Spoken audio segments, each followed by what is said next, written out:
All righty. Well, welcome everyone. Today's Tuesday, January 7th. Hopefully everyone has a new year starting off well. I hear that the bird walk on Saturday, the 4th, was a super duper one. So I'm really pleased, and I want to thank Michelle and Andrew for leading that walk. I'm Nancy Howell. I'm a member of the board of Western Cuyahoga Audubon. And again, Happy New Year to all and good birding to all as well, too. Next slide, please. All right, so I welcomed everyone and Happy New Year. I'm going to cover a few things, what's in store for 2025 with Western Cuyahoga Audubon, our Purple Martin project, yay!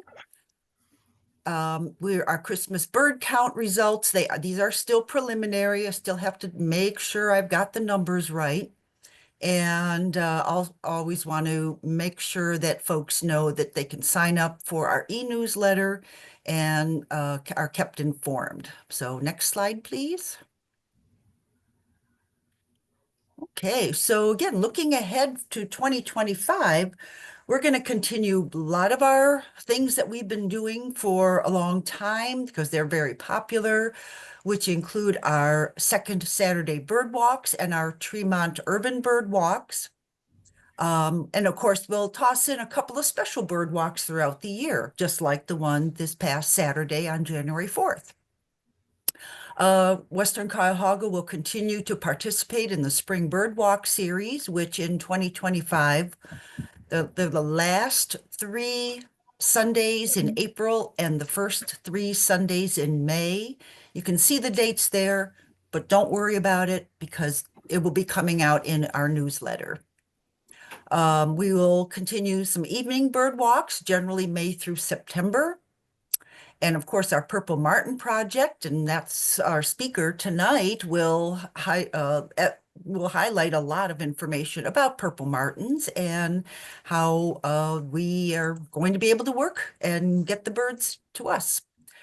We will continue with our Climate Watch project, the spring and winter ones, and not sure if Marianne Ramito will be able to join us this evening to mention Climate Watch. Of course, our speaker series will continue.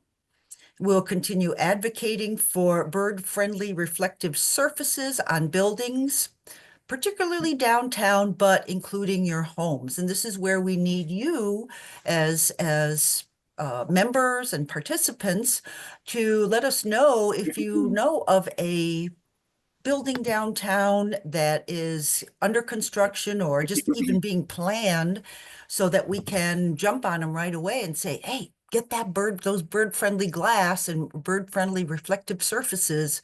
Put that in your construction plans. Of course, the Christmas bird count in 2025. Yes, I'm already thinking a year ahead. And of course, we need a lot more volunteers to become involved with many of these things that we have listed here. Plus, we just need your ideas too. We would like to do some new things. So yeah, keep us informed. Let us know. Next slide, please. So our Purple Martin project is on the ground. It's not quite running yet. We've gotten our materials, the poles, the house, the gourd, that's ready to be installed. The folks at the Cuyahoga County Fairgrounds are thrilled about this. It's just that winter came a little early this year and we could not get the post in the ground in which the pole sits on.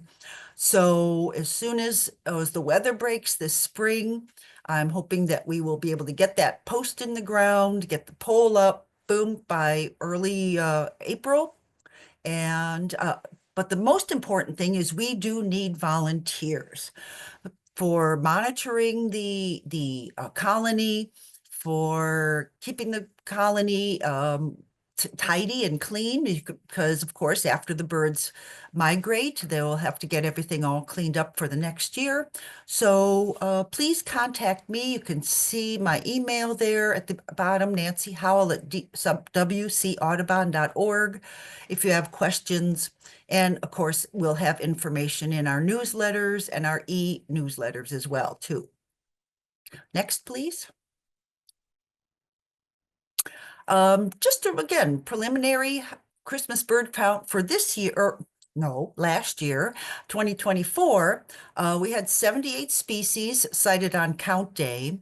2 species were noted on count week, and that was the long-tailed duck and wild turkey. Of course, I have wild turkeys in the yard every single day, except count day. This vehicle. I don't understand that. You get the vehicle. Some unusual species were red-necked grebe, horned lark, and northern house wren.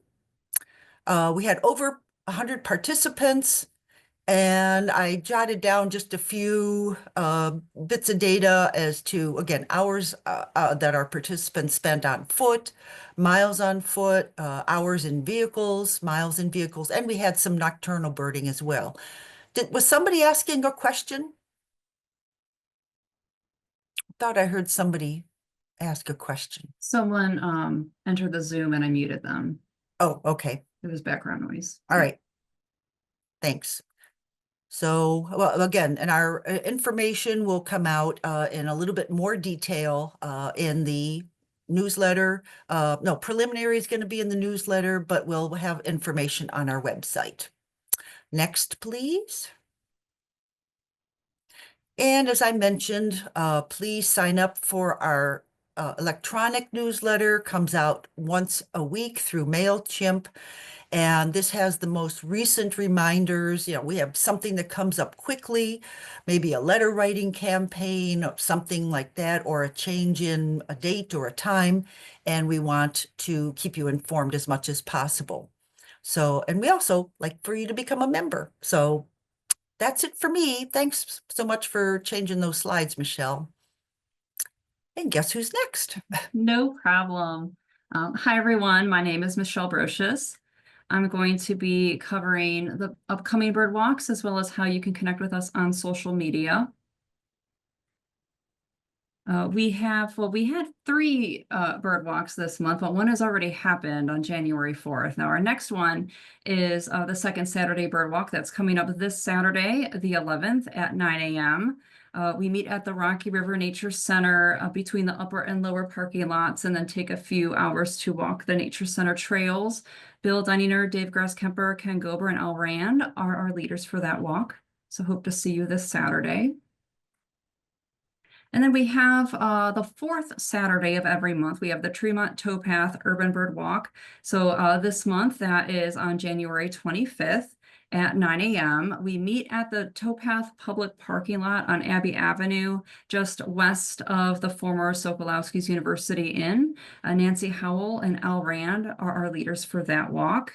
And that photo right there is a Merlin that we saw at the West Creek Reservation Walk on January 4th this year. So that was an exciting sighting that we had at that walk. Say that fast 3 times. I Exciting know. sighting. I tripped up a little bit. Thank you No, for that's pointing that hard out, to Nancy. say. All right. And then please follow us on social media. We're on Facebook, X, formerly Twitter, Instagram, and YouTube. Please subscribe to our YouTube channel. All of our Zoom meetings are recorded, and I put them on YouTube. So if you subscribe, you won't miss any of those recordings. Thanks And so that's it much, for me. Michelle. Thank you. I think Marianne Ramito, did you join in? Thought I saw her name pop up. Well, I did, but I'm kind of in the middle of 2 webinars at the same time. So Oh my Nancy, can you gosh, cover for okay. me? All right, so I'll take over there, Marianne. Okay, thanks. Right, yeah, if you wouldn't mind changing the slide, Michelle, please. Yeah, Marianne is a very busy girl tonight, but she is our Climate Watch coordinator for the Northeast Ohio area, not just Cuyahoga County, but a lot of counties. And next slide, please. So National Audubon, again, is concerned about how climate change is impacting birds. So there are 2 climate watch sessions that go on each year in which people go out to assigned areas, and that's who Marianne assigns an area. There are 12 spots that the participant chooses on their square or their site, where they will keep track of 5 species of birds: eastern bluebird, eastern towhee, and of course I'm going to American goldfinch, and Nuthatch, and of course nuthatch. white-breasted nuthatch and red-breasted nuthatch, both. Yeah, I think so. Yes. Yeah. All right. So 5 species of birds, and the one for the winter takes place anywhere between January 15th and February 15th. Next slide, please. So if you're not familiar with Climate Watch and the procedures, Marianne Ramito, and you can see she has her email there as well as her phone number. And we produced a video, so she can talk to you more, or she talks to you more about how to participate. But we'd like to get everything done as soon as possible. So Saturday, January 18th has been the day that, again, if you can go out that day, if it's not a horrible snowy day, go on out, finish up your 12 spots, and that's it for the Climate Watch for winter.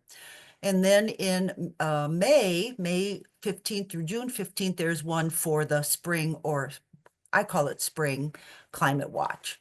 And so long-term, National Audubon will be looking at how the populations of bird changes. And you know what? 0 is a number. So if you see none of the birds on your site this year, don't fret.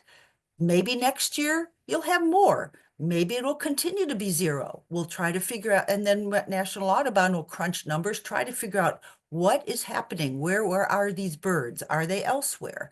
So again, there's just a lot of good data that can come in for the Climate Watch program. Next. All right, I know Drina is here. Drina Nemes is our book discussion coordinator, and we've got awesome books for this session. Drina. Good evening, everybody. Well, yes, we have 3 books this year. Last October, we discussed 10 Birds That Changed the World.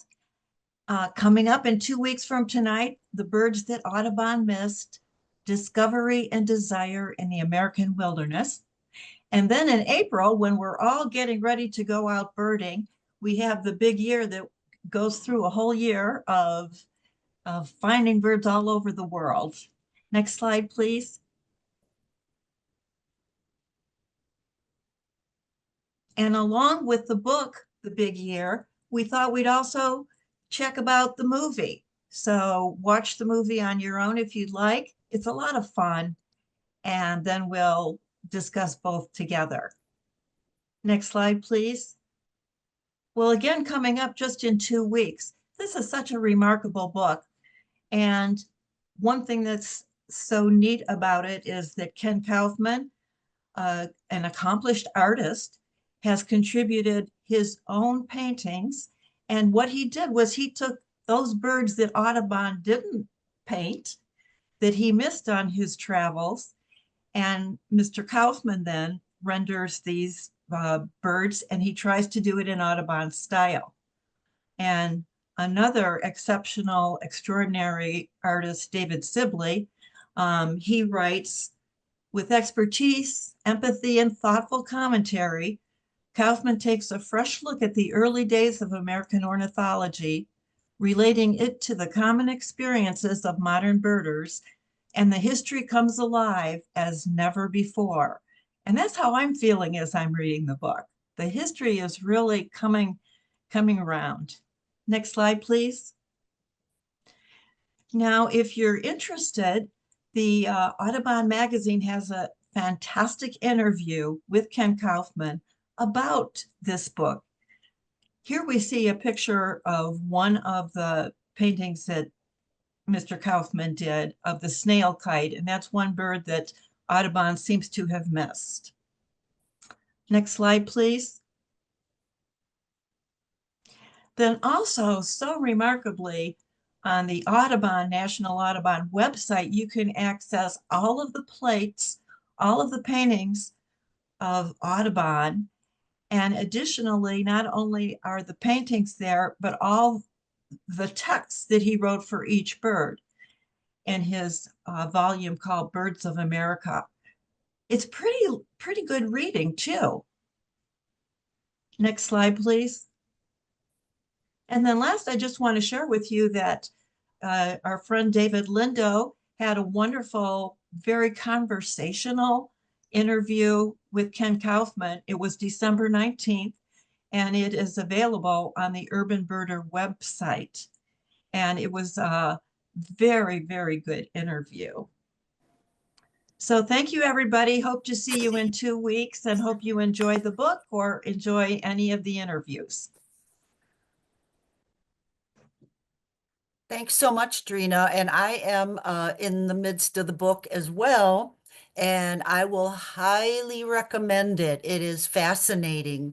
And again, it's more than just Audubon. It's several of the other early ornithologists, and it's the history is terrific. So I just love the way he's blending things together. It's a good book. Amanda Sobrowski is our coffee coordinator, and can I have the next slide, please? And of course, we offer Birds and Beans coffee for sale through Western Cuyahoga Audubon. The next order is going in on Friday, January 10th, which means your orders need to be in by Thursday, January 9th, so that we can bright and early get those orders in on the 10th. Generally, there's a few days turnaround time when the company roasts the coffee, bags it up, ships it, and then, even better, you don't have to pay for shipping because Amanda will deliver the coffee directly either to you or at a meeting place. So there's a huge variety of grinds and roasts of the coffee. So if you are looking for something that will help protect birds, not so much here on their breeding grounds, but with their wintering grounds down in Central and South America. These beans are grown in the shade of the tropical trees there, which provides habitat that they need for their non-breeding season. So it's really good stuff. So we hope that you'll consider ordering. Next, please. And of course, February is going to be here before we know it. And we've got something a little different. I know everyone's into birds, bird habitat, but my friend Kathy Nussbauer is an astrophotographer. And I know you folks go out and look at the moon. Oh, wow, look how beautiful the moon is. Oh, look at, and we've had, 2024 was fabulous with aurora and the eclipse. But Kathy takes it the next step. She photographs things that are in the nighttime sky that just blow your mind. Beautiful, beautiful nebulae, star clusters, just gorgeous stuff. So I hope that you'll be able to join us either in person at the Fairview Park branch of the Cuyahoga County Public Library or via Zoom. I think you will just love it. It's going to be gorgeous. So please, we hope that you'll join us next month, February 4th at 7 o'clock. Next, please. But this evening, we are here to listen to Tara Dodge, who's the Education and Member Services Director at the Purple Martin Conservation Association.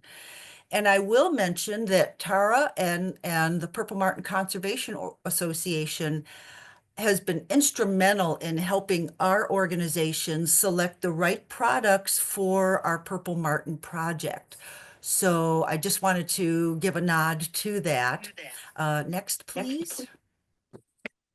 Tara is, as I mentioned, the Education and Member Services Director at the Purple Martin Conservation Association and has been with the organization for over 20 years. She says she's lucky enough to be able to enjoy the martins at work and also a colony site at her home for over 10 years. And I'm guessing the photo might be, I'm not sure if that's a work photo or a home photo, Tara, but we hope that you'll enlighten us a lot more about martins. Welcome this evening. All right. Well, thank you very much for having me. I'm really excited. Great. Oh, okay. Let's see if I can get, are you guys all set? Should I share my Yeah. screen then? Okay. Yeah, we have to Perfect. I think we have to unshare then. Yeah. Okay. And get Tara's.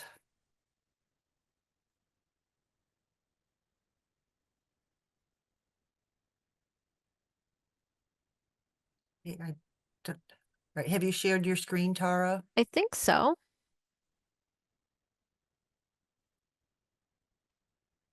There we are. Are we good? There it comes. Yep, there it is. All right, great.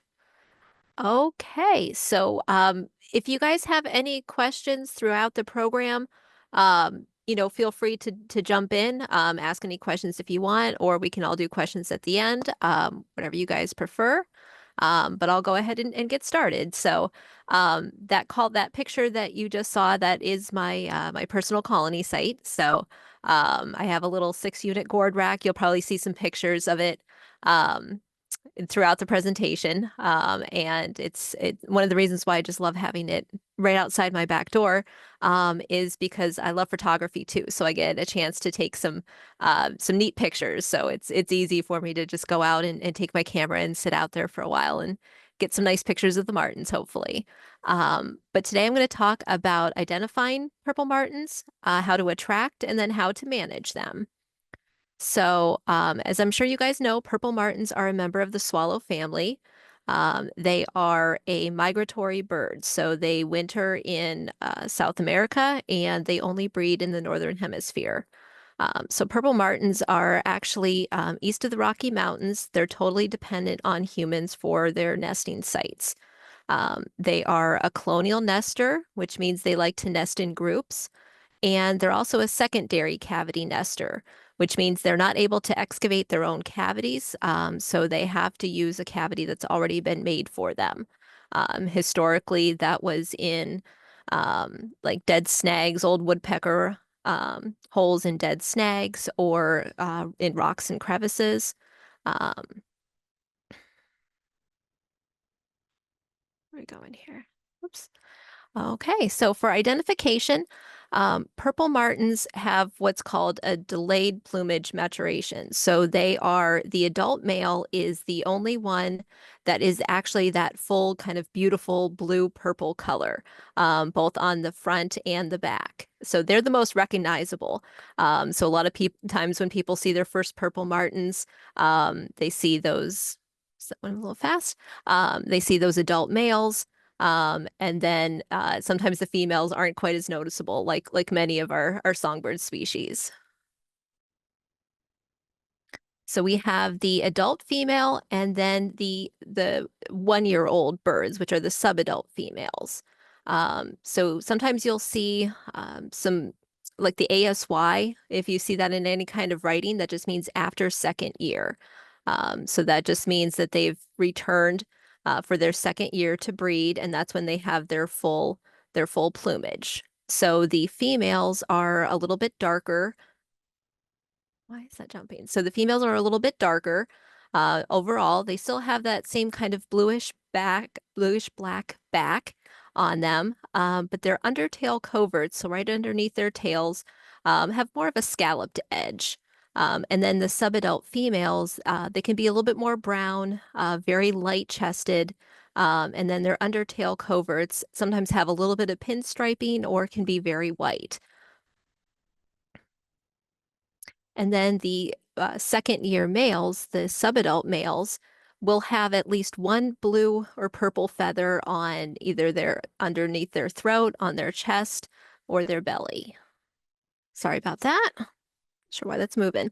And they will have a very kind of bluish black back as well. So it can be tough for people sometimes without some binoculars or a spotting scope to be able to tell the difference between a subadult male and an adult female, or even sometimes a subadult female. Every so often we get calls at work saying, I have all females at my colony site. What's going on? I'm not going to have any babies. There's not going to be anything happening at my colony site, but they just, you're going to have the subadult males and then the females too. So it can be a little bit difficult to distinguish between them. Sometimes our best kind of clues is the vocalizations too. So subadult males, and adult males as well, will sometimes make this kind of cackling call. They'll throw their head back and then do this clack, clack, clack. So if their song ends with a little clacking like that, that's always a male. The female is never going to make that type of vocalization. So along with purple martins, we also have a few purple martin imposters. So we get these calls all the time that people say they have purple martins, but their purple martins are nesting in on their porch, in a mud dam on their porch, or on the eaves of their barn. That would be our barn swallows. So another member of the swallow family, but one that gets mistaken quite frequently for purple martins. We also have our little tree swallow there. A lot of times if somebody starts talking about a very small purple martin with a snowy white belly, that's going to be our tree swallow. And then the unfortunate one is the European starling. So one of our non-native species, but one that does get mistaken for purple martins quite a bit. And it can be easy to kind of mistake them, especially from far away. But the larger size, that long yellow beak, and the longer legs kind of helps to distinguish.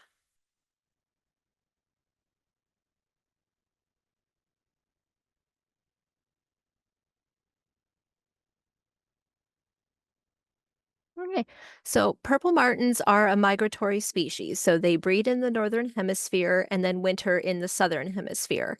So our purple martins are mainly going to be in Brazil. That's where they spend their time. They have different winter roosts down there where birds from all over North America can gather. And the kind of interesting thing is they don't spend all of their time in one section. So, one purple martin can roost in one area for a month and then move on, spend 2 months down here, another month over here, and then before they begin their migration up. So purple martins have a few migratory routes that they like to take. One of the most interesting things about purple martins is they almost always go through the Yucatan Peninsula there. So they all kind of come from different areas and then funnel up through the Yucatan Peninsula and then continue on. But there's actually 3 different subspecies of purple martins. So on the map here, you can see kind of their location. So that purple area, that's the breeding area for our eastern subspecies of purple martin, which is Prognus subis subis. So these are the birds that you guys have probably seen the housing around, the kind of housing you guys have that will be set up at the fairgrounds there. So that kind of apartment style housing. There's also a kind of Pacific Northwest subspecies called Prognus subis arboricola. And then we also have a western, kind of a desert Southwest species, the Prognus subis hesperia. And those birds are a little bit different than our eastern subspecies. So Prognus subis arboricola, or the Pacific Northwest birds, they're still a little bit of a colonial nester, but not certainly as much as our eastern subspecies. So there you'll find, usually around Oregon and Washington, you'll find clusters of maybe 3 or 4 cavities. You're not going to find purple martins in those large groups of, 24 gourds or very large apartment style houses. They're going to be looks a little bit more like a bluebird box that's been set on its side a little bit. So those are the kind of nesting areas that they like to use in the Pacific Northwest. And then in the desert Southwest, they actually only nest in saguaro cacti. So these birds are a little bit different. So this is the smallest, smallest subspecies and smallest in number as well. So these birds actually start coming in around July because they have to time their breeding with the monsoon season there. So they actually nest in these still secondary cavity nesters. So they have to wait for a cavity that's already existing in these saguaro cacti.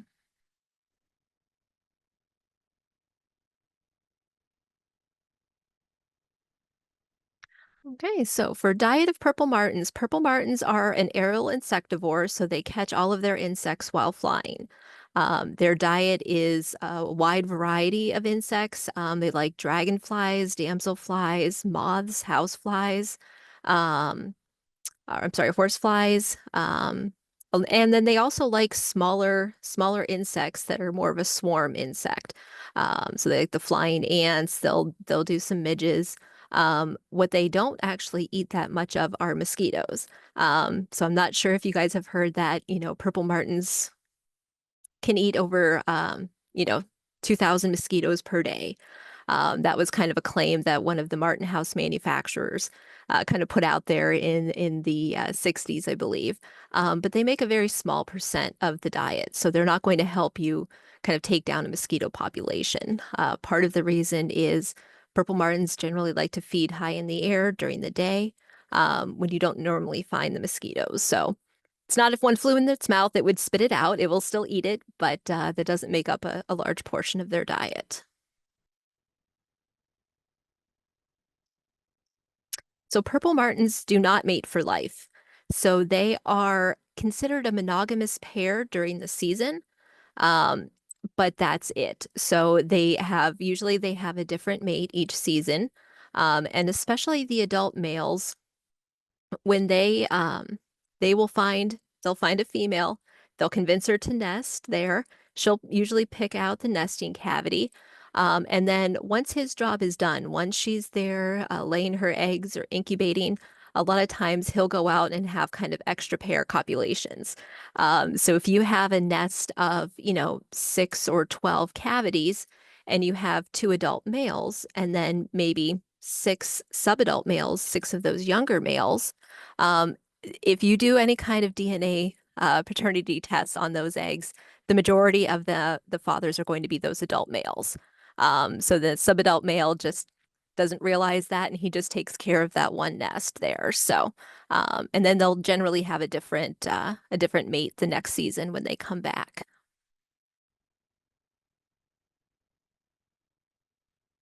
So with nest building and incubation, purple martins, a lot of times what we like to do in our cavities is we like to do a little bit of pre-nesting material. So we'll take dried pine needles. We have a lot of white pine trees here, so we'll collect some dried pine needles and put a handful or 2 inside each of the cavities. But then the purple martins will bring in extra nesting material. Every once in a while, you might get a purple martin that doesn't like our nest building activities, and they'll take the nesting material out. You'll just see them just take big hunks of it and shove it out. But normally they like it. But one thing that you can tell that it's a purple martin nest is purple martins will always line their nest with green leaves. So certain species do some strange things with nest building. Tree swallows will always bring in a feather. The great crested flycatchers will a lot of times have some cellophane or like a dried snake skin. Purple martins like green leaves. There's a couple thoughts on why they like this. We don't know for sure. It can help keep the nest clean. It can help, keep the nest a little bit more moist. Maybe act as a little bit of an insecticide at some point. But they will always collect green leaves, sometimes just a couple, sometimes it's a whole leafy green nest in there. But they'll always do that. And so both of the birds, both the males and the females, will bring in the nesting material. The female, though, is the only one that can incubate the eggs. So once she lays her eggs, purple martins will have between 4 and 6 eggs on average. And she'll lay 1 egg per day. And then incubation starts with the penultimate egg. So if she has 5 eggs in her clutch, she'll start incubating when that 4th egg is laid. So then incubation lasts for about 15 to 16 days, and then hatching can take about 24 to 48 hours. Most of those eggs will hatch within that time period. But the female is the only one that can incubate because she has a little brood patch on her stomach. So sometimes the males will sit on the eggs and kind of keep them warm, but they're not really doing much there. So only the female can incubate.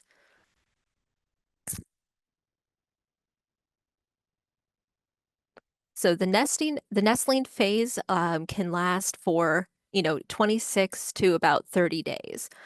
So it's pretty quick. So once those eggs hatch, a nestling has to be at least 36 days old to fledge. And that's when they have their full flight feathers. So, and they grow pretty darn quick. So when they first start out, they're those little pink dinosaurs.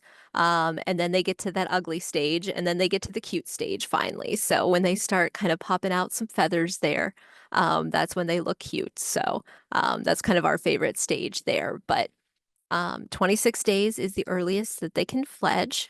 And a lot of times they might stay in the nest, another couple of days, but mostly they will all fledge by about 30 days old.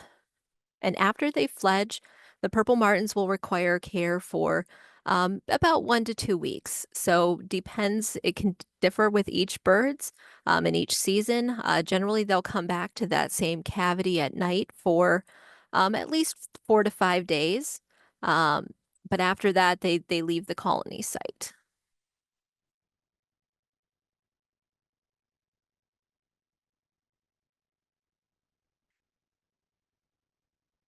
We talked about it before. So purple martins are actually managed by humans longer than any of the New World bird species. And they're actually only one of 3 birds to undergo a complete tradition shift. So we talked about it before, they're secondary cavity nesters. So they used to nest in the old woodpecker holes or rock crevices. The Native Americans were actually the ones that started hanging out gourds for purple martins, or hanging out gourds, and there was a happy accident that purple martins started using them. And then it kind of just grew into what the purple martins are now. So the other 2 bird species that kind of underwent a tradition shift would have been the chimney swifts and the barn swallows.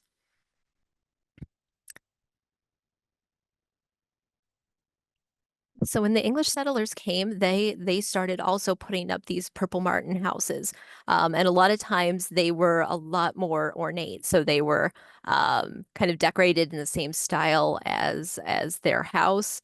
There's a famous quote from Audubon that he would kind of pick his inn where he wanted to stay by how fancy their purple martin house was. So if they had a good-looking purple martin house, that meant it was a nice inn, and that's where he would like to stay. So that kind of transitions over into our more modern housing. So when you're trying to attract purple martins, housing is one of the most important things because you want to have something that's going to be good for the birds, that's going to be easy for you to use, and attractive to the birds as well. So you want to have, because they are colonial nesters, you want to have at least 4 to 6 cavities to offer, whether that's in a house, whether that's in a gourd rack like here, or if it's a combination there. You can certainly start with more, but you want to have at least 4 to 6 cavities to be attractive for purple martins. Another thing you want to look for in housing is that it has the ability to easily be raised and lowered on the system. There's a couple different options for that. There are telescoping poles where the sections just kind of slide down within one another. There's rope and pulley systems. The system that's shown here is a rope and pulley system. So you can just raise and lower it by hand over hand with the rope. And there's other options with like a winch and cable system where you can crank the housing up and down on the winch. So all 3 of these systems allow you to easily access the cavities to lower that down for what we'll talk about with nest checks and clean outs, and also to see if there's any kind of problems or issues. Along with the easily being able to raise and lower, you want some accessible cavities. So you want to be able to open up those cavities and see what's going on inside. Not only is it fun, it's wonderful to see, kind of just the progression from nest to eggs to young to an empty nest then. Hopefully it was successful. And but then also to see if there's any kind of issues you can do. Trapping for non-native species, check to make sure everything is good in your colony site. So the cavities, like on these gourds, you can see there's like an access port in the side. A lot of the houses open up, so you can check the cavities. So that's something to look for in choosing purple martin housing.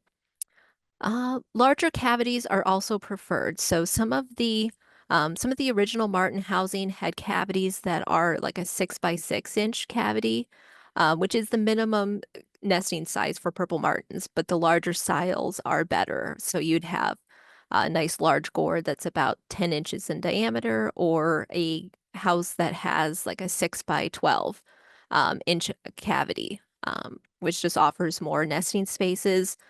We've seen that the purple martins respond by having a larger clutch size there, and the nestlings have a better chance of successfully fledging. And also starling resistant entrances are recommended. So we'll talk about European starlings in a little bit, but starling resistant entrances are a more restrictive entrance to help let in the purple martins, but keep the European starlings out.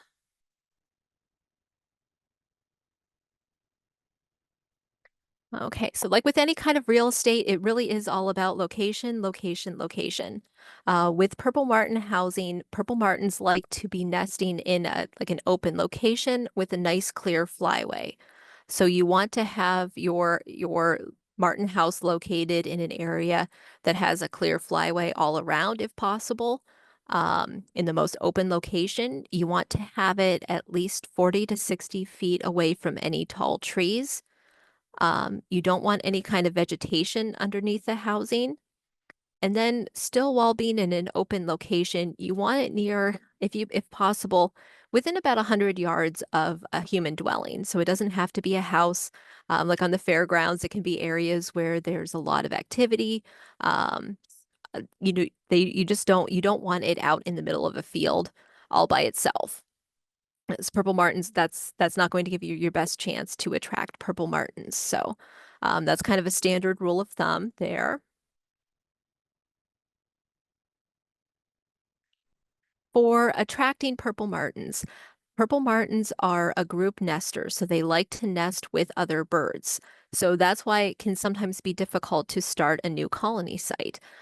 You have to have that kind of pioneering bird that says this is a great spot to have a family and raise young. And after you have those first couple pairs, those birds are going to return to that housing every year. So attraction tools to help attract to your colony site are going to be tools like there's calls, purple martin calls that you can play that mimic the sound of a purple martin to draw them to your colony site. You can use decoys. And then also nesting material. I talked before a little bit about how we pre-nest our gourds in our houses. So we put just a little bit of nesting material inside each of the cavities. And all of these things together are to kind of make your colony site seem like an active colony site, like you already have purple martins. So the big thing with purple martins is you just want to kind of draw them in and let them know that you have a colony site there. So, and it can also depend on your location too. So if somebody has purple martins within a couple miles of you, you're going to have an easier time attracting purple martins, because while the adults that nested there that season, they're going to come back to that same colony site and nest again. The young from that colony site that were nestlings last year, they don't come back to that same colony site. They're going to come back to that same general area, maybe in about 50-mile radius, but they're going to start new colony sites. So they're not going to stay at that same colony site. They're going to go out to a nearby site and try to attract a female there. So if you have large colony sites nearby that are outputting a lot of young each season, that's going to be good for you guys because that means that there's going to be a lot of young birds next year or this season coming back and are looking for new housing. So that's one way you can try to get them to come to your site is playing calls, putting up decoys, and adding some nesting material to the cavities.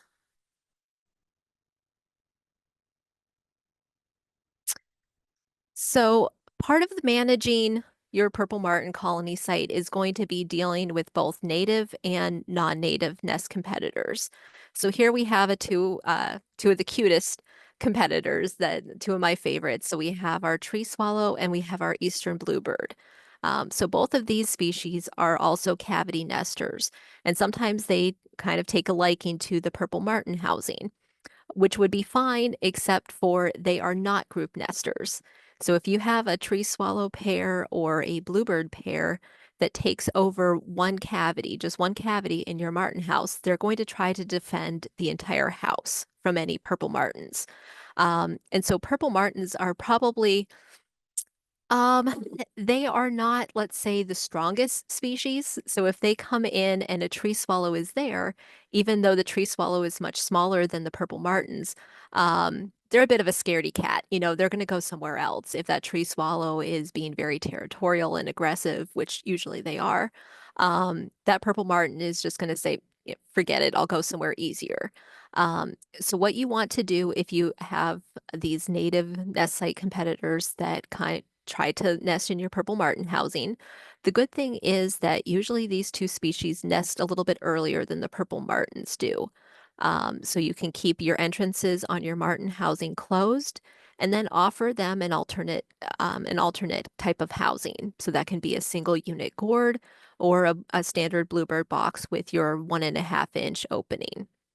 So you want to put that bluebird box or gourd about 30 to 50 feet away from the purple martin housing, ideally with the entrance kind of facing the purple martin housing. And then keep those martin house entrances closed until the birds have accepted that alternate housing. And then you can enjoy both species. You just can't let them nest and then expect purple martins to come in the same house because they will just defend the whole entire house. But now we're going to talk about the non-native nest site competitors, which are the house sparrow and then the European starling. So because these birds are a non-native species, they're not protected under any kind of migratory laws like the bluebirds are other native species, the bluebirds and the tree swallows. So both house sparrows and European starlings will go into occupied purple martin cavities. They'll peck eggs, they'll peck nestlings, sometimes even kill adults. Usually that would be more of the European starlings, but the house sparrows can be pretty vicious too. Both of these species were introduced, and because they are a non-native species, you are allowed to remove their nesting material or trap to try and remove them from the colony site. So these are two species that definitely should not be allowed to nest in your purple martin housing. You can remove their nest, you can remove their eggs, you can remove them. Again, the starling resistant entrances are going to be very helpful if you have issues with European starlings. So it's going to be a restrictive entrance. Usually they're kind of shaped like a half circle, like a crescent entrance. So that's just small enough that it helps keep out the European starlings, but still lets in the purple martins. Unfortunately, nobody's figured out an entrance that will keep out the house sparrow, which is smaller, while still letting in purple martins. So they can be an issue too. So especially probably in your kind of fairgrounds location where there's going to be a lot of buildings, probably a lot of nesting spaces. That's going to be something to look for to try and keep it clear of the house sparrows in the nests. Something else to think about are predators of purple martins. So we have both ground predators and aerial predators. Ground predators like our cute little raccoon there, or the snakes, they will climb up the poles. It's very easily. So we have a lot of times people call in and they don't think that a rat snake can climb up a pole. They think they can't climb metal poles or round poles or square poles. It's nothing for a snake. They can climb up very easily, very quickly. And same thing with raccoons, and they can actually decimate a colony site because they can keep coming back night after night if they know there's a food source there. And then aerial predators like the hawks or the owls. There are predator guards that can be used to help protect them. So there's predator baffles, just a cylindrical baffle around the pole that can help prevent raccoons and snakes from climbing up. And then if you have issues with hawks or owls, there's guards that you can use to put on the housing.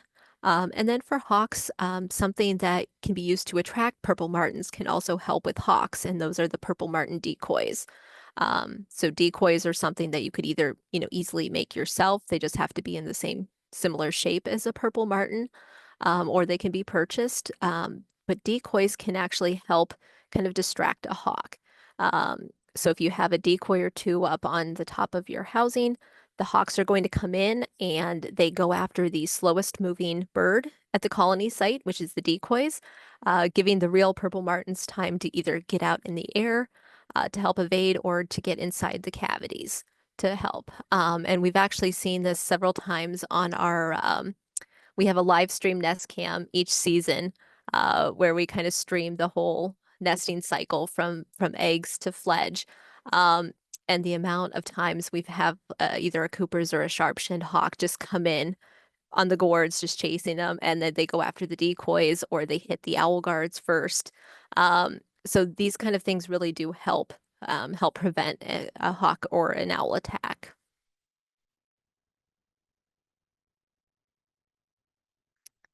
So now it's the fun part of being a purple martin landlord. So once you guys have your housing up, you've attracted your purple martins. Now the fun begins of doing weekly nest checks, lowering down the housing, opening up each cavity. I'll talk a little bit later about our Project Martin Watch, but we have some data sheets that you can kind of keep track of what is in your each of your cavities every week. So we do nest checks twice a week at our colony sites, just to help figure out. It can help see how many eggs we have. So we record what kind of nests there are. Is it full nest? Is it a partial nest? Is it a nest with green leaves? We record if it has eggs, and if so, how many. And then we record once the young hatch. And we record the age of the young. So because we know the incubation rate of the eggs, if we do a nest check at least once every 5 to 7 days, we can generally kind of pinpoint when those eggs will either hatch, or then once those eggs hatch, then when the nestlings should start to almost be ready to fledge from the colony site. So we lower down our housing once to 2 times a week and record all of this data. And that can help us throughout the season. So that can help us see if maybe we have some kind of predator issue that we need to be a little bit more vigilant about. If we have missing eggs, if we have missing young, if there are, sometimes we have a lot of extra, those subadult males. If there's a subadult male that does not have a female, we call them bachelor males, and they can wreak some havoc at a colony site. If they do not have a female that they have not paired with during the nesting season, they will actually go into an occupied cavity, peck eggs, try to remove eggs, try to remove nestlings, because he's trying to break up that pair bond between the male and the female. So he will have a chance with the female on her next renesting attempt. It's just part of the purple martin world. There's not much you can do about a subadult male purple martin doing this. But if we lower down the nest and we find eggs scattered all about or nestlings moved out, we just put them back in the little nesting cavity, give them their best chance, and hope for hope that those eggs are still there or the young are still there on the next check. But that can help us if we're doing our weekly nest checks. Plus, it's fun. It's amazing to see how quickly those eggs hatch and then those nestlings grow. It's a wonderful experience. So I hope you guys get to enjoy that. It's just an amazing, fun experience.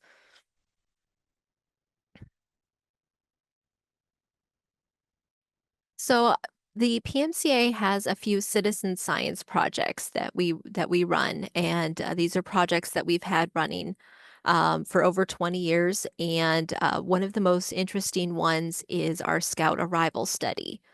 So these numbers on the map, they kind of show you where the first adult birds will be arriving. So generally, if you have a bird arriving in the tip of Florida, it's going to be around January 15th.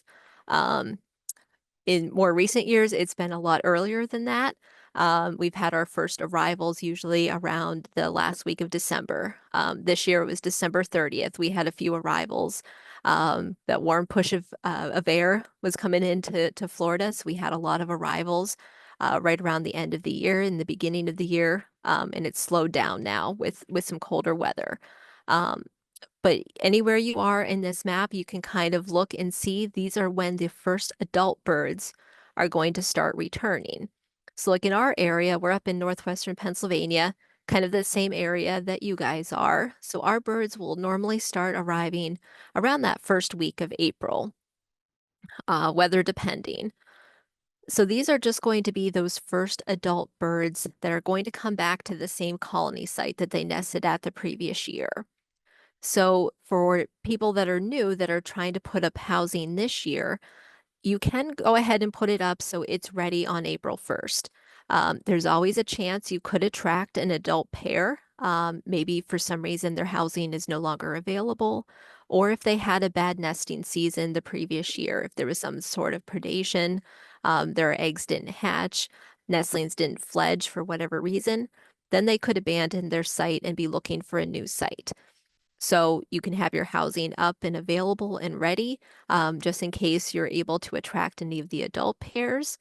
But then at your best chance at attracting a colony site are going to be those younger birds. So those are those subadult birds that were nestlings the previous season, and they start showing up about 4 to 6 weeks after those first adults. So in our area, around May 1st, sometimes a little bit later, mid-May, is usually when those subadult birds come in. So if you have your housing up and you don't have any takers by mid-April, don't worry about it. Your best time is still ahead. So you can, and then you actually have throughout the end of June to attract purple martins. So the nesting season, that migration is a very long, kind of drawn out time. So you have a large period of time to be able to attract purple martins. But if you go on our website, which is purplemartin.org, our citizen science project is this Scout Arrival Study. So people either call in or write in or submit their reports online. And so we have purple dots for the adult arrivals, and then the yellow dots will signify those subadult arrivals. So this is probably our most popular page on the website because people just, I think, hit refresh like every minute, just waiting for those birds to pop up into their area. So it gives you a good idea because every year is a little bit different with the weather of how those birds are kind of moving up the map.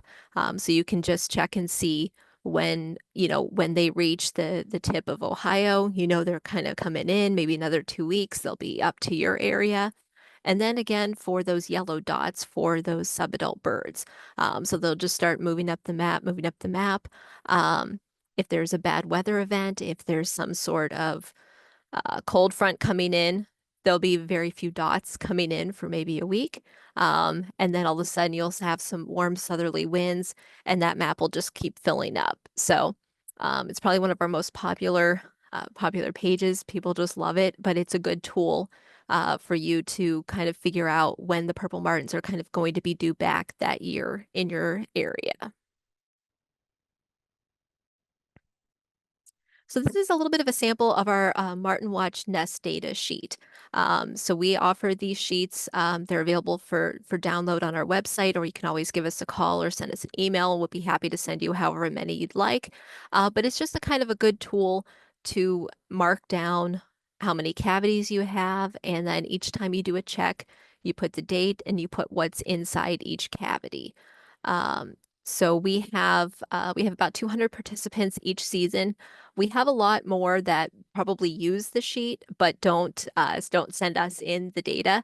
For the data to be entered into our database, it has a fairly we have to have certain criteria so we can be assured that those nestlings actually did fledge.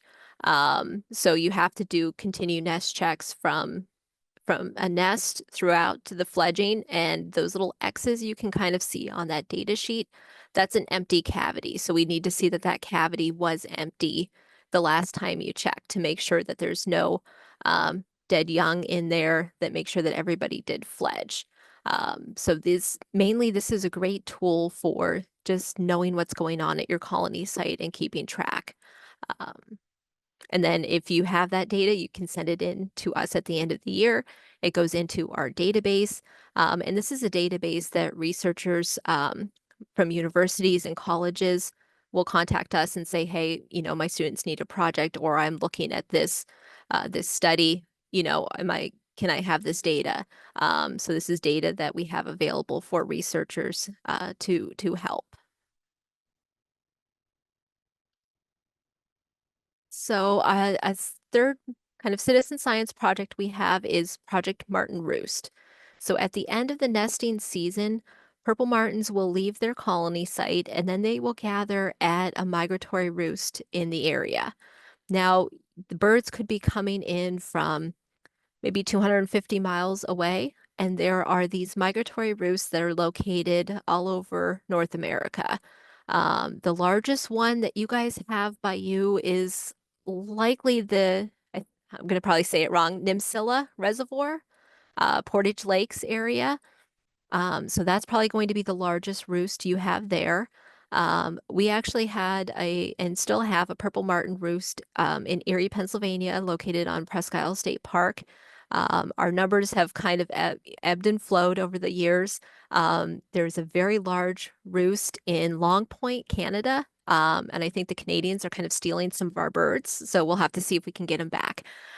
Because a purple martin roost is an area where after the purple martins fledge, they will congregate in very large groups in certain areas, and they'll spend a couple weeks here foraging for food, relaxing, before they begin their migration down to Brazil. So purple martin roosts can be 5,000 birds. They can be 500,000 birds. Some of the largest roosts are in South Carolina, in Lake Murray. Sometimes it's also called Baum Island. That's one of the most famous ones where there's 500,000 birds. If you're ever in the Lake Murray, South Carolina area, I highly recommend it. They have boat tours that go out to see the roost. And it's an amazing sight. So there's thousands and thousands of purple martins that just circle in the air. It's like a little mini tornado. They come down here, they're in reeds. Sometimes they're in trees. Sometimes the roosts are in areas where they're not the best areas for a roost. We've had purple martins roost in near an airport, which you can imagine is not a good situation there. So they try and dissuade the martins from roosting there. But these roosts can be one area where birds can come back for 20 years. And there's also ones that can pop up each season. Sometimes in the middle of cornfields, sometimes they move. I'm not sure if you guys have seen the ones in Nashville. That's been in the news for a few years, where they were at the Nashville Symphony. Large purple martin roost. They were very excited to have the birds. But along with a large number of birds comes a large number of droppings as well, which they did not appreciate. So they started cutting down the trees to try and move the birds elsewhere. And the birds do, they just move on to like a next little area. Sometimes they still come back in smaller numbers, but these roosts will kind of pop up all over the place. So our Project Martin Roost is a citizen science project to determine where these roosts are, and then again how if they need any kind of assistance. So is it a protected area? Can people go view this roost? Does it need some intervention? Do we need to kind of try and move this roost to a different location where the birds are going to be safer? But it's a great project to find a roost in your area and see, because if you're ever able to, I would highly recommend it, because it really is an amazing site.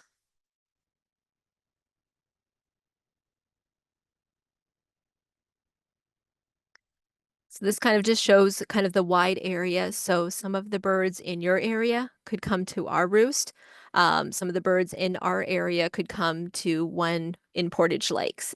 There's really no, we haven't figured out yet. Most of the birds do go with, a very close roost location, but other times, a lot of our birds will go over to Canada. Some of our birds will go over to New Jersey. There's large roosts there, but generally speaking, it's within about 250 miles.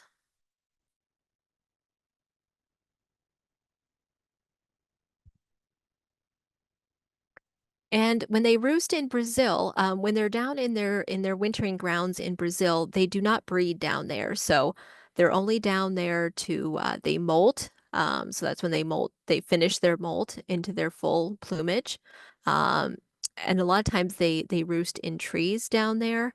In different areas, and a lot of times what we found now is in the Amazon, it's a little bit hard sometimes to find purple martin roosts, but we have a lot of great partners down there. We have an international working group of researchers in Brazil that kind of help discover the roosts for us. But now they're actually using more of a kind of flooded islands, basically. So when the water level is so high right now, there's areas where there's trees that are almost completely submerged, but this is where the purple martins like to roost because it's a safe spot.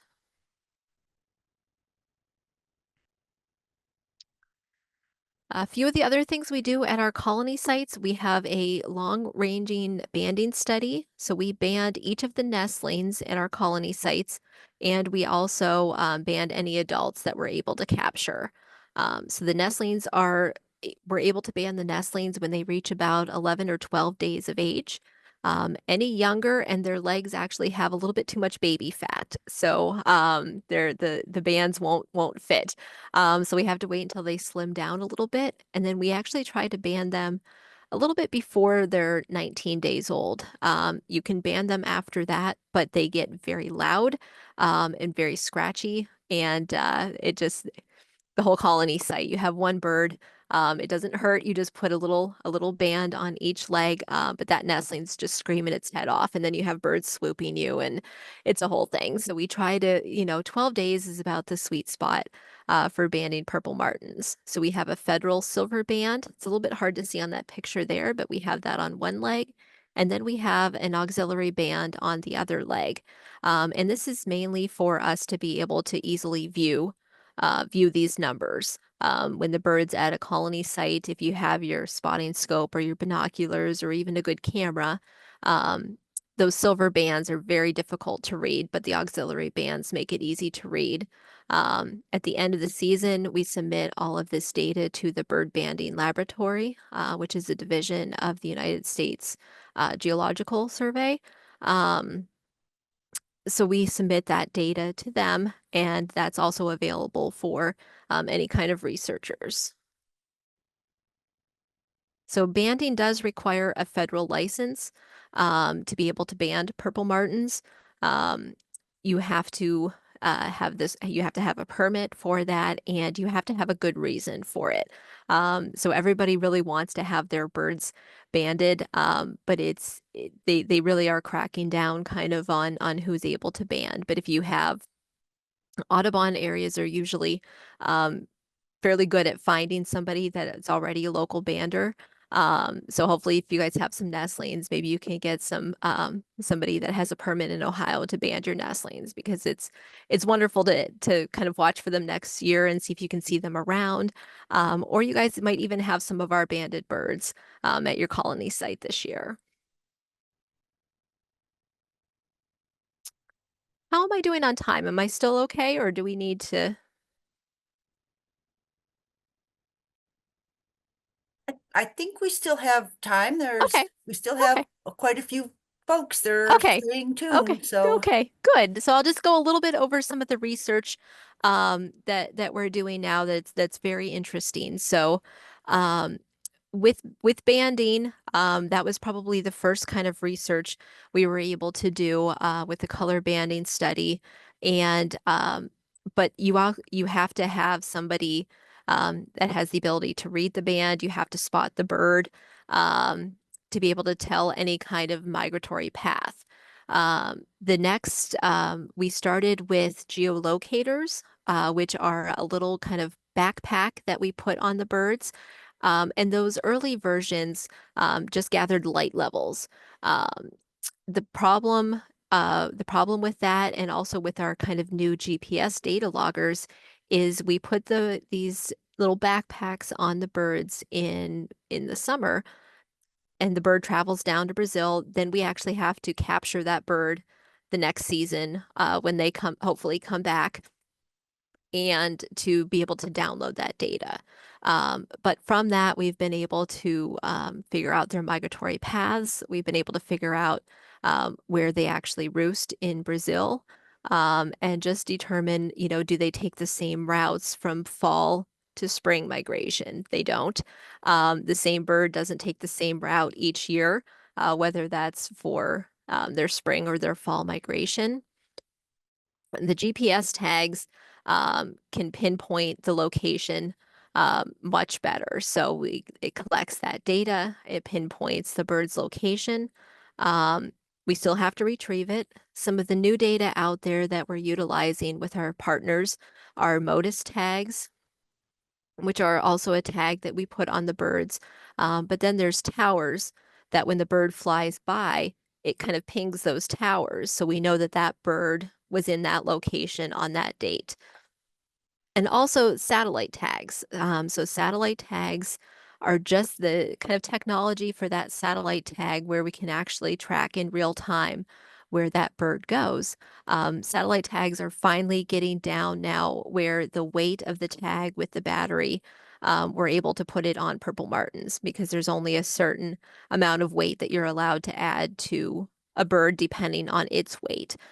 So the satellite tags are the technology is finally kind of getting down there where they're light enough to add to a purple martin, and the cost is finally starting to lower a little bit. So they're still a little too rich for our blood for our Prognus subis for our eastern purple martins, but we've actually this past season put satellite tags on some of our western purple martins. Because that's something that we don't really know where in Brazil they go. We know where our birds go. We know where some of the Pacific Northwest birds go. But the desert birds are a little bit of a mystery for us too. So we have a few satellite tags out there, and hopefully we have more to put on next season. So that's something that we're really excited about.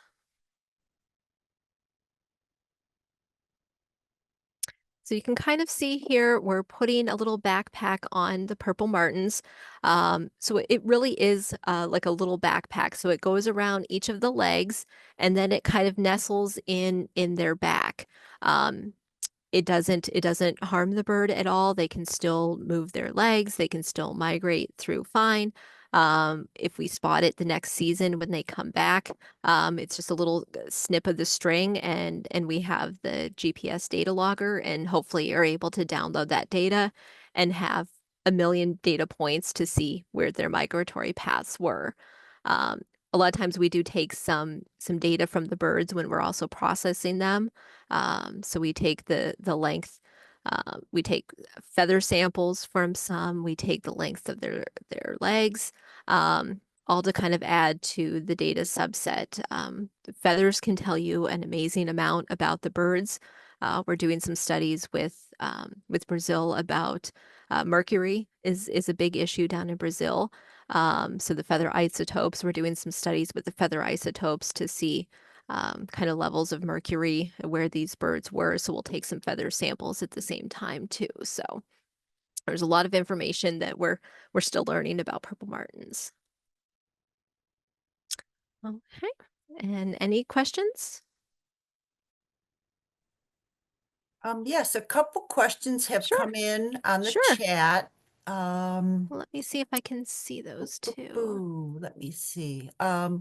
One of the questions is if they don't mate for life, but they come back to the same box, do the Mhm. males mate with a different female from that Mhm. same box? They do. They do. And so every season that male comes back to that colony site and he is out there singing his song. There's a particular song called the Dawn Song. We call it that, that he sings in the morning, early morning hours, specifically to attract more birds to the site. So, every once in a while, if you have a small enough colony site, you can have the same birds pair up for more than one season.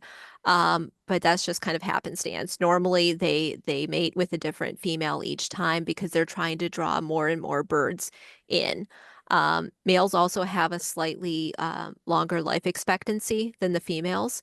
Um, so they can be a little bit older too. And then the females, they have a lot more work to do, They have to lay the eggs, they have to incubate. They do the lion's share of the work there. So their life expectancy isn't quite as large too. But yes, so those males are trying to mate with as many females as possible, and bringing in kind of new purple martins each season too. Wonderful. Another question, are the Mhm. adults very territorial when the nest checks are conducted? It really depends on the birds. So the more that you are out there at the colony site, the more the birds get used to you. Normally we can walk right underneath our martin housing. They might flush for a little bit, but they come right back.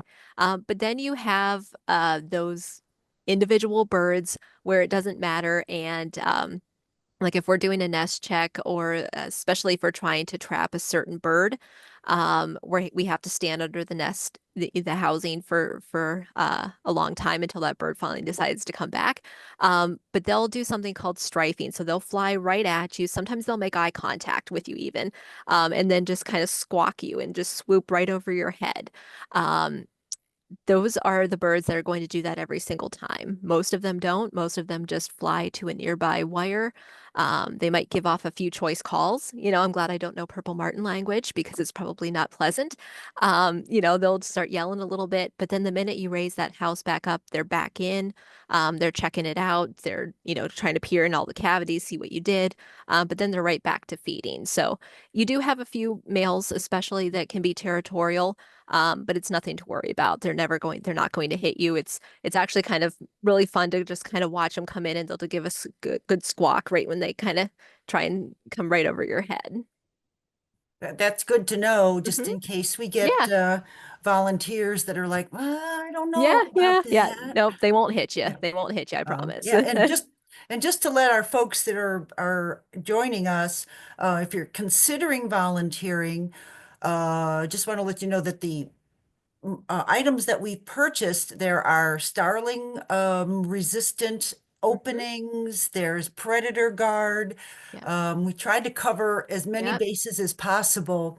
So yeah, I mean, You guys did great. Yep. PMCA has done a wonderful job in helping us. Yeah. Great.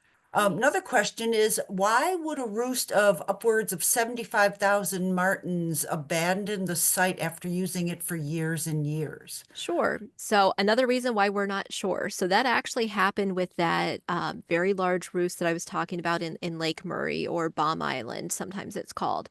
So this is an island where 500,000 birds roosted there for years. And then one year they were all gone. They just completely disappeared. So there's a couple YouTube videos out there. The Case of the Missing Martins, I think, is one of the titles. But the martins actually moved to a different island or peninsula, I'm not sure which, fairly close by.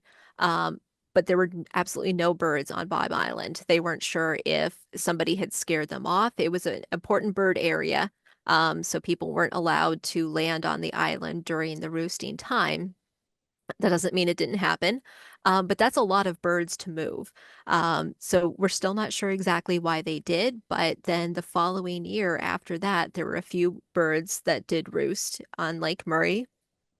A year after that, more birds, and now they're back to that same kind of 500,000 numbers. So birds can change roosting locations for reasons unknown to us. Usually it's some kind of human intervention. That happened at one of the reasons why our roost moved a few locations several years ago was they were nesting in the Presque Isle Bay on reeds, like cattail islands there in the water. We had a few years of very high water levels. So the water level was up here, the reeds were here. There wasn't enough room for the purple martins to really roost on there. Plus, we had some kayakers going in and kind of messing with the roost a little bit, just curious. They just wanted to watch the purple martins. But probably those two factors caused our birds to move to a different location for a few years, and now they're slowly starting coming back to our little cattail island roost. Well, that's good to know because the Yeah. Nemesilla site that you mentioned, Mhm. the numbers were way down this year, and Okay. it was thought that kayakers got Hmm. a little too close. Yeah. So I Yeah. don't know if things will return back Mhm. or what. So because I Yeah. have not been out there Okay. myself. So Hmm. And it can be hard. Sometimes they can move to a location, and you wouldn't think, 50,000 birds would be hard to find, but it really can be sometimes because they can be in the middle of a lake. They could be roosting on Presque Isle State Park. They could be roosting anywhere on the park. In our area, and sometimes we wouldn't know, back in the lagoons. So, sometimes you just have to know people that say, "Hey, there's a bunch of birds here. What's going on?" But yeah, it's amazing how much they can kind of fly under the radar sometimes. we do have a bluebird trail, Hmm. and one of our bluebird, or well, the person that runs that bluebird trail or supervises it asks about a specific house sparrow trap called a Van Oort trap. I Okay. don't know Hmm. if you're familiar with that. Hmm. So are they, let's see, are Van Oort traps used when house sparrows are an issue? So can Van Oort traps be used at that Yes. for Yes. martins? Okay. Sure. Yep. A little bit different, probably style, but the same idea. So depending on the style of housing you have, um, with house sparrows, there's usually two kind of different styles of traps. So you have your bait traps, which work really well during the fall, winter, and early spring when there's not a lot of food available. But then during the nesting season, it's those cavity traps that work the best. So depending on what kind of house style you have, if you have a gourd or a house, then there's in cavity traps that you can insert into the cavity or attach to the gourd to trap the bird inside the cavity. There's that, or there's the standalone kind of nest cavity traps. Or with like the bluebird housing, the traps that you can attach to the bluebird housing to make it into a trap. Okay. Thank you. Mhm. And one other question on the this listed, are they considered, purple martins considered endangered? And do they visit bird baths? Sure. So they are not considered an endangered bird. The numbers, especially for the eastern subspecies, are still in the millions. So they're still out there. The numbers have declined about a third since the 1950s, like many of our songbirds, especially aerial insectivores. So aerial insectivores on a whole are declining at a greater pace than a lot of other songbirds. Um, pesticide use, climate change. There's a lot of different reasons for that, but they're not considered endangered. So they're still, in pockets, they could be considered species of concern, but overall the population is still doing well. And I'm sorry, what was the second part of the question? Do they visit bird baths? Bird baths, sure.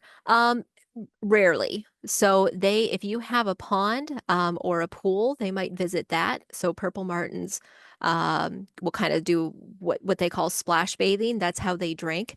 So they'll go over a body of water, kind of skim it. That's how they drink, or like the nestlings will just get water from the insects that they eat. But it would be rare to see a purple martin at a bluebird, at a bird bath.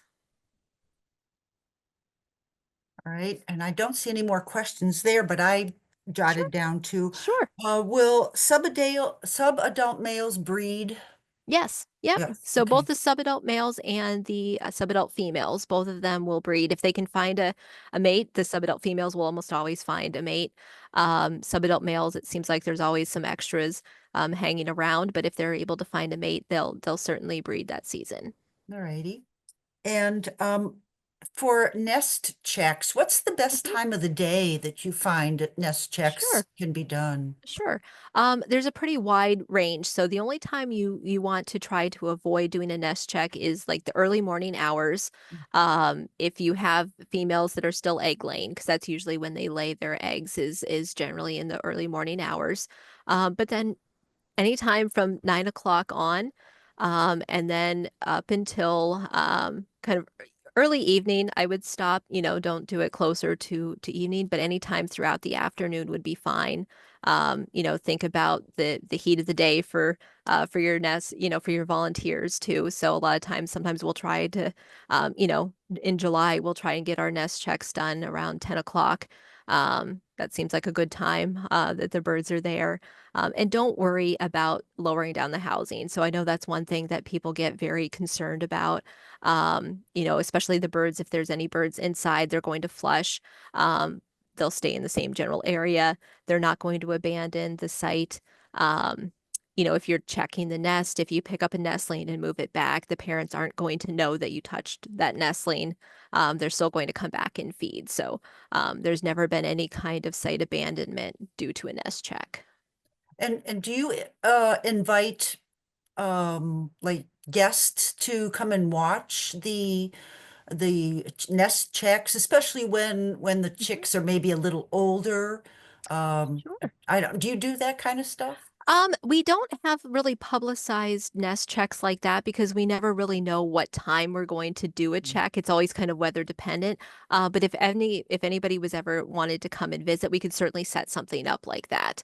We're housed on Presque Isle State Park, so sometimes we'll try and work with the park rangers to do like a public nest check. And they'll advertise that. But if anybody from your group was ever up at Presque Isle, give us a call.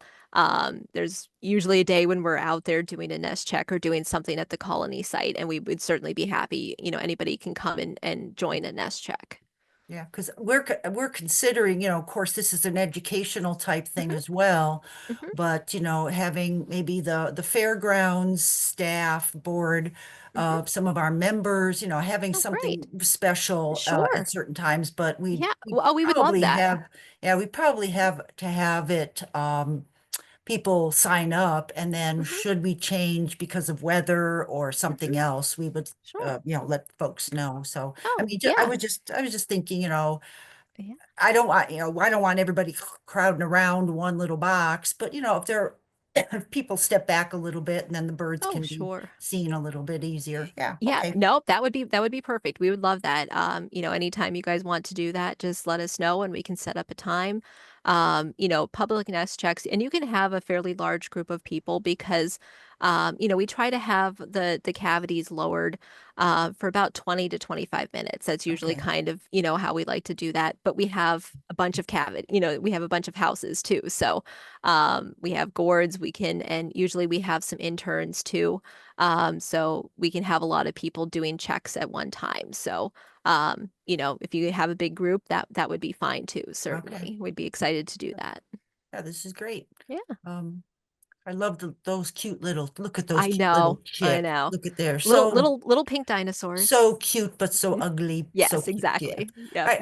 I think I don't see any more questions. I don't know. I'm just gonna toss it out one more time to the folks that are still there. If anybody has any question, you can either type it into the chat or unmute and ask the question. Oh, all right. I'll also Well, just put up our little website and email. So if you guys think of any questions that you have, at any time, there's our general email. So info@purplemartin.org. I get those emails, so I'll be the one answering most likely. But if you have any questions, or you can give us a call at any time, or just send us an email. We're happy to answer questions at any point. wonderful. Thank you so much. And thank yous are coming in on the chat as well, too. Great. So this was wonderful. Thank you so much. I hope we get lots of volunteers I now. hope so. I hope so. I hope so. Look at that face. How could you not want I to know, to I come out know. and see that face? Look at that. All right. Thank you again. Have a good evening. And I'm going to wish that a good evening to all of our folks who joined us. And again, wonderful. All right. Well, thank you so much for having me. I really enjoyed Good it. night. All right. Have a good night.